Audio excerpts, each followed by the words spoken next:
Use our trusty dusty Pioneer woman knife. Of course, we always cut towards us. It's the only way a man knows how to do it. One down the middle. And let's see what we got.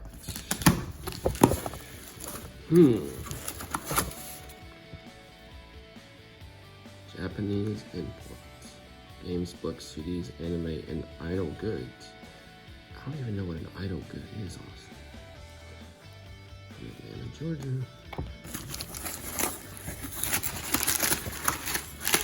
Some nice wrapping paper. Save that for some more time. And can you tell what it is? Tell it's probably in a CD case, right? Let's see what it is.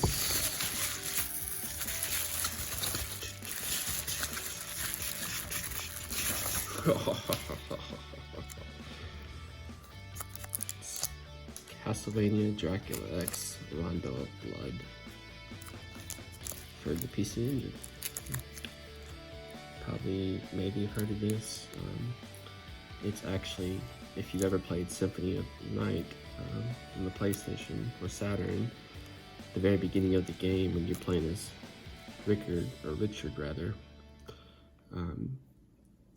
God, I can't remember how to pronounce his name. Anyways, I'm just used to saying Simon. This is clearly not Simon though. And you go up and you fight Dracula as the kind of like the epilogue of that game. This is actually the ending of this game you're playing, since no Americans really played it, and most of the ones that have played it now have played it on the Wii Virtual Console, but that's been shut down for going on 3, 4, 5 years, something like that.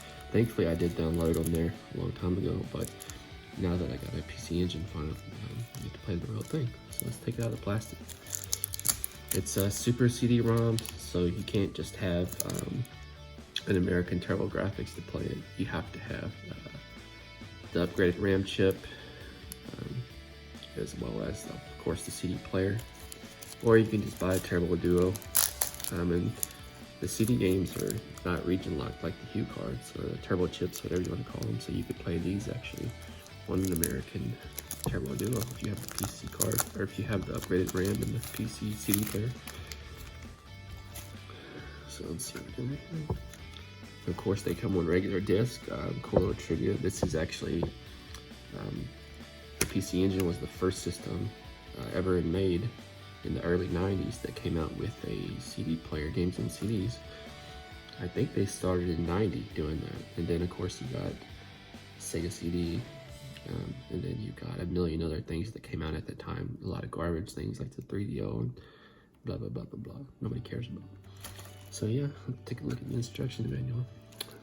Well, first let's see how clear the disc is. See me in my tacky iPhone setup. It's pretty good looking. Okay, let's check out the cover art. Oh boy, try not to tear it up like that. Definitely a cool cover. So if you're used to playing like Castlevania 4 or Super Castlevania 4 on the Super Nintendo, where you can whip in all directions, this is nothing like that. This is the old school where you whip straight across. Whether you jump, you can't whip downwards, you whip straight across. And the only tricks you can do in this game is if you double tap the jump button, you'll do a backflip. And if you hold down the whip button and move the directional pad left or right, it'll actually let you moonwalk. And I always thought on the cover, it looks almost like he's almost giving a finger, just almost.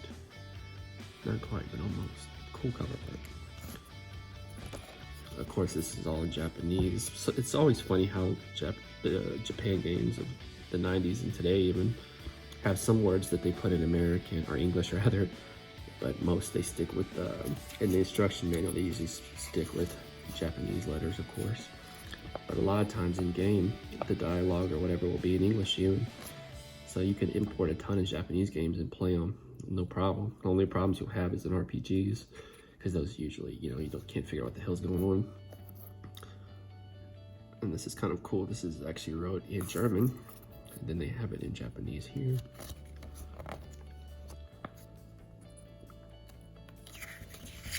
See, you could tell how they put some American stuff, because they know that Americans are going to get their hand on it, and it's kind of a novelty, I guess, for them to import them. So it's nice to have that little bit in there. And of course, Japanese people are usually taught a little English, unlike us, who are just remain unsophisticated.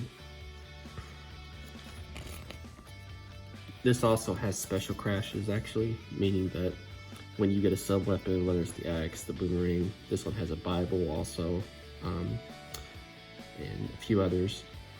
You can actually press the select button, this little button right here, and it will use 15 hearts up, and each different item will do a different weapons crash. Some of them are pretty cool, some of them pretty worthless.